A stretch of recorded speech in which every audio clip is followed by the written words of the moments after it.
Okay, so hi everybody, it's me. I'm actually um, doing um, one second.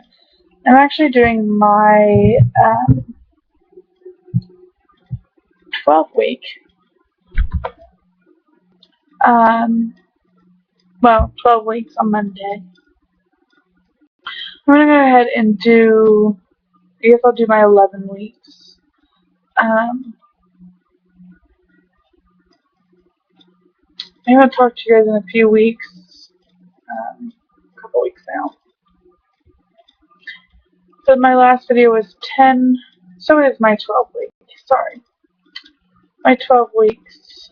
12 weeks and 5 days will be today. Let's go ahead and get with this part of it.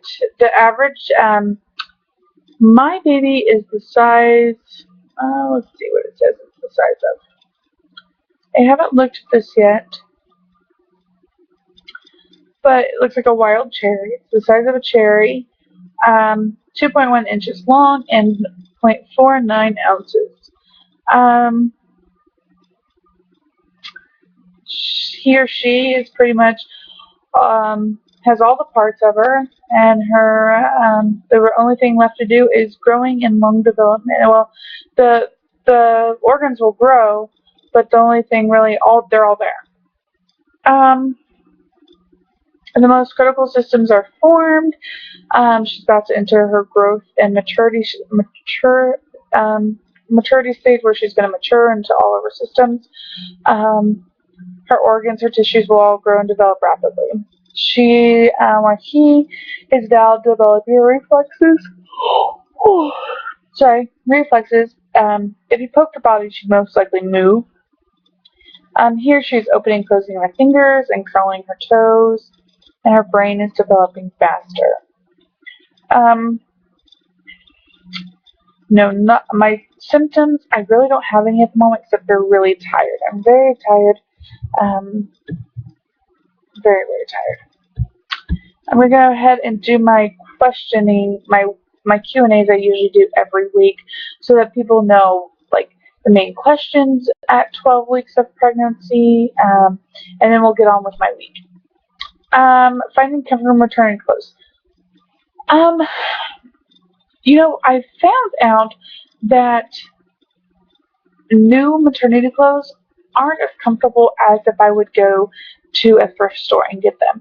And not because they're cheaper and not because it's just they're more comfortable. They seem not to be. So I bought fresh maternity clothes last time I was pregnant, and they're really stiff in the legs. Very just. I was further along than I am now when I bought maternity clothes, and this stretchy fabric. They were capris when I bought them, and they had the fabric that came up to the belly, and it had to stretch out for it to be able to, because it's about this thick when you first buy them, and when you're pregnant, I was about 20, almost 30 weeks, I think, and my belly was bigger, so I had to pull them up, and that fabric would always fall. I found that the ones that I found at the thrift store, they're already comfortable. Somebody's already worn them, yes, but to me, one, it's cheaper, yes, and that's so much better. Maternity clothes are very expensive, but to me, it seems like, oh, I'm so sorry. It seems like that it's a lot easier, so that's what I think about it. Headache relief without medication. Meditation. I have found out that meditation, there's some meditation videos on YouTube, and I will actually get those for you all next time, that I have been using a lot, especially sleeping meditations and things like that, because it's hard for me to sleep at the moment. So I can't find a comfortable spot. So I use this sleeping meditation thing, and it works. Meditation for headaches and things like that. Other things you can do is cold or warm, whichever one you prefer, on the back of your neck. Tension massages, your shoulders is the only thing I would massage in the middle, and up your spine. Some massages, can kick into labor. I've never had that happen, but they say it can happen. So tension massages, neck from like here on your neck, and just kind of have somebody just rub the very back of your neck, and because some headaches are brought on by extra fluid in your head, and pregnancy can cause that, and just massaging that area can actually release some of that fluid. What else do I do? Hot water showers. Um, Other than that, I drink a glass of tea before I go to bed, and I get sleepy time tea. It's no caffeine in it, and I drink that before bed, or during the day whenever I feel just.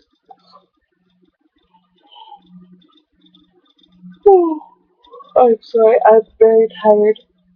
Whenever I just feel like I need some relaxation, I drink that tea and it helps me relax, and pain and everything goes away because I'm in chronic pain because I have a tear in my uterus. So that pain makes me irritable. And with this tea, it just warms me inside, it comforts my body, it relaxes my muscles, and I just seem to be in a better mood after that. How much paternity leave? Usually you get 6 to 8 weeks. If usually the amount of maternity leave. And I would go ahead if you are at 12 weeks and let your work know that you are pregnant if you are qualified for maternity leave, so that they know that you're going to be gone for those weeks. The placenta. The placenta provides nutrition to your baby. The blood goes in, the blood comes out, and just transfer nutrition and things and vitamins to your baby. And what is round ligament pain?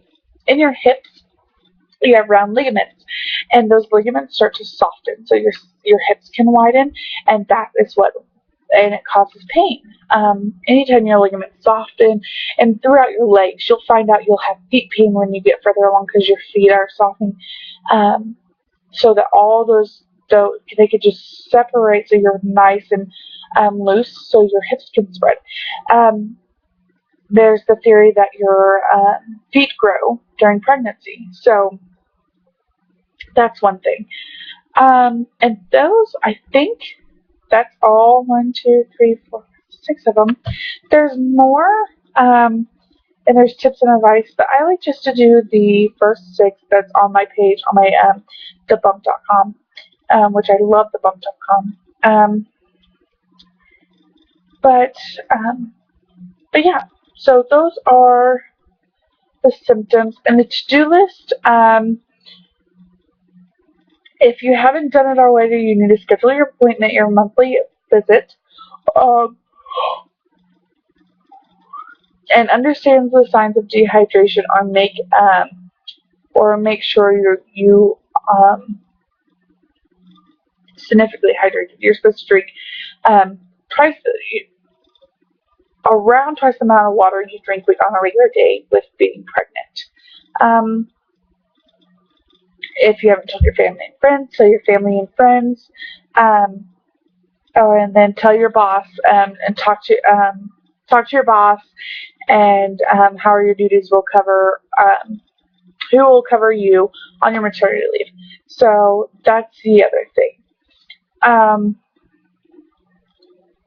And if you guys don't know what thebump.com is, it actually has a trying to conceive thing. So it helps you with ovulation, how to track your ovulation, and things like that. So I'm just giving that a little tip to you all. Video is running a little late, so hopefully I'll upload with a little longer time on it. I'm not sure if it will or not, but that took a little longer than I thought it would. Is there any other things that need to go on that topics? And go ahead, I think, and start talking about my day.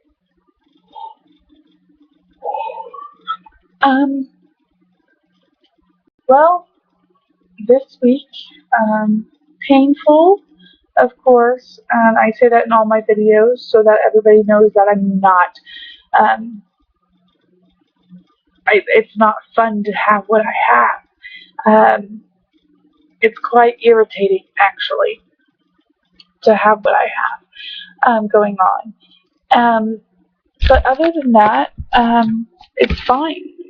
We've done this week, excuse me,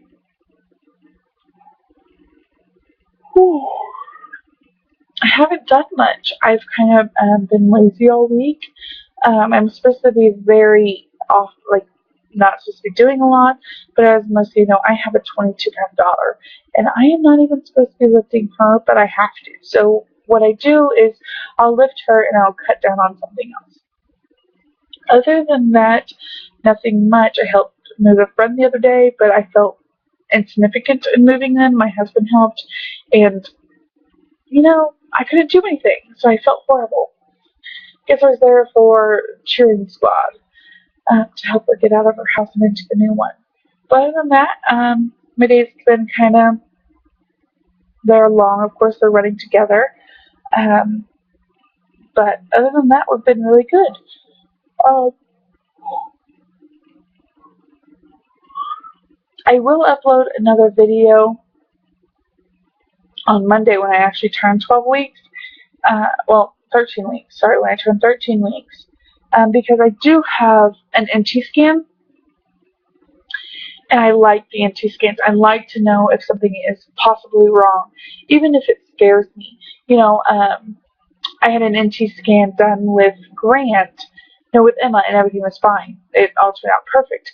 With Grant, I had the blood test, and it came back as, some other lady, I forget, I'm sorry, I watch your videos all the time, but the NT scan came out positive for Down syndrome, and those can be wrong so much.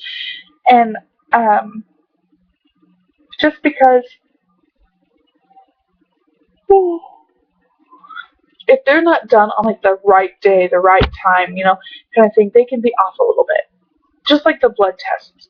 If they're not done on the day that needs to be done to be calculated on, or the week it needs to be done, and your calculations are a little off on the due date and stuff, and you don't know exactly when you conceived, or the doctors have said it's by ultrasound that some kids are bigger and some kids are smaller. Those can be wrong so much. So we went and got a amniocentesis done. So we had 2 positives, and we had an amniocentesis done, and it was negative. So that's an absolute positive negative. And the ultrasound was positive, but then it was negative. So, things can be positive, and then your baby turned out perfectly fine. So people who do get the NT scan, if they say, oh, there's a chance for every child to have Down syndrome. There is a chance for every child to have something wrong. That's the risk of having children, but the thing about it is there's that chance also that your baby's healthy. There's a chance that everything is fine. So that's what I like. I like to know that there's a chance that maybe, and it's not a like, I would rather know that there was maybe a chance than just all of a sudden then be born with it and never know. So I could be prepared for it. So, and I guess the doctors say we can go ahead and terminate, but that's because some mothers can't handle being under that stress of, oh my goodness, something's wrong with my baby. So they're like, some women have tried for so long to have a baby, and then they find out with this NT scan or the blood test that the baby might have Down syndrome, and they go ahead and make that decision because they can't deal with it. But most people I know do not terminate. So I would like you all to know that they don't terminate when they do that. But they can. You can always terminate. But I just wanted to give my advice on that. Other than that, guys, I have nothing else to do. I've missed you all. I've been watching your all's videos and everything like that. And I want to comment on Heidi Kim. I know it's not anything to do with me.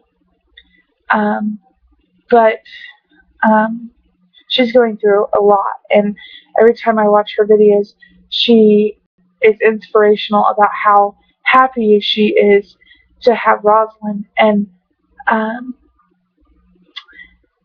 wanted to say happy birthday to her baby. She turned 1 this past week on the 1st or 2nd, I think, is when she had her. I'm trying to think of the actual date she had her. But I wanted to say happy birthday and give my best wishes to her family. And, um, Heidi is this very strong mother, and you can tell that by the way she is and how much she's been through. And I don't know what I could do. I don't know if I could do and get through everything that she's been through um, with the loss of Adelaide and Alex. So, but she's amazing and she's getting through it, and I'm very excited to finish her journey with her. I can't wait for next week to see how she did through this week. Well, tomorrow actually. She usually posts Sunday or Monday. But her and it's just amazing how she's doing. But I will let you all go, and you guys have a good evening. Morning. It's 12:06 in the morning in Kansas, and I need to go to bed. We have the Christmas parade tomorrow, and my daughter's with my mother-in-law, so I actually should be able to get a good night's sleep because my son don't wake up anymore at night, but my daughter does. So, isn't that amazing? My 5-month-old sleeps, and my 20-month-old does not. But we'll talk to you all later. Bye.